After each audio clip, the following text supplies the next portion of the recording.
it too late to get an H1N1 vaccination? I'm Jill Horner. This is Comcast Local Edition.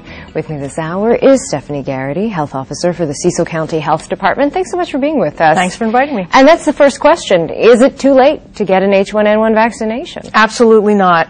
In Cecil County, in the state of Maryland, and all around the country, H1N1 vaccine is plentiful and available. And that's an important point because earlier it had been very difficult to get access to the H1N1 vaccination, but now it's readily available. Readily available. The vaccine manufacturers have stepped up the pace and have produced ample vaccine for anybody who would like to receive the vaccine. Now, for many of us, we received a flu shot in the fall, but that won't necessarily protect us against H1N1. That is correct. Seasonal flu comes around every year. The vaccine is made with the prevalent strains of virus that appeared in the previous year. This H1N1 strain is brand new, so it was not covered in the seasonal vaccine. That's why we had to go back and vaccinate a lot of people with the new vaccine. And it's not too late at this point. No. Can we still get H1N1? I mean, it seems like the flu season's been going on a long time this past year. Good question, Jill. Right now, H1N1 is a little quiet. We've seen a reduced number of cases of the flu. Hopefully, in part, that's due to a lot of people stepping up and getting vaccinated. But as we know from history, with new strains of virus, they can spike several times before the virus suppresses. So we've had a spike in H1N1 vaccine here in this country twice.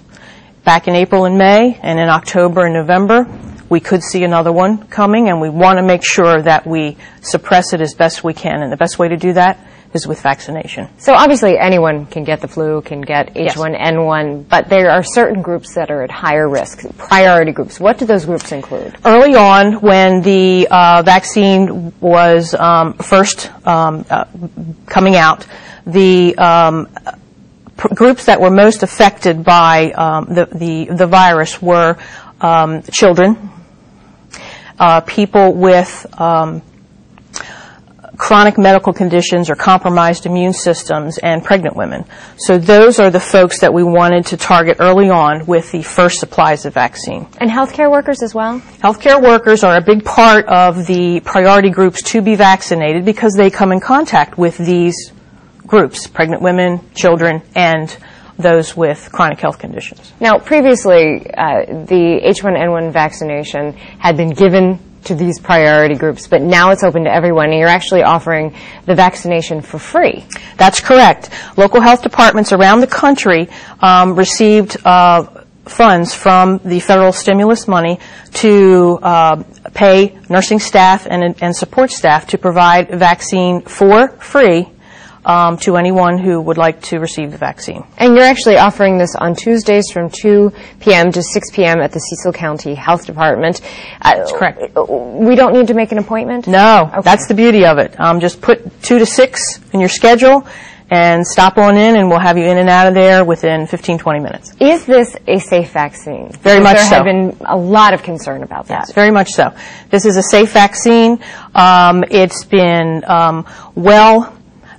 documented and researched that this is in fact a safe vaccine, and again, we strongly encourage everybody to step up and receive it. We just have a minute left, but any vaccine isn't necessarily 100% effective, so should we still be taking these basic precautions like hand washing? Good question, Jill, and I would say yes to that, because there are still some people out there who have not received vaccine, so we want to encourage everyone to wash their hands, stay home if they're sick, and get vaccinated. Get vaccinated. And again, we don't need an appointment. It happens on Tuesdays from 2 to 6 p.m. And you say, even though we're moving late into the season, you can still get the flu. Absolutely. Absolutely. Right. So get vaccinated. All Thanks. Right. Some great information. And again, it happens Tuesdays from 2 to 6 p.m. at the Cecil County Health Department. Thanks for being with us, Stephanie. Thank you, Jill. We've been talking with Stephanie Garrity, Health Officer for the Cecil County Health Department. I'm Jill Horner for Comcast Local Edition.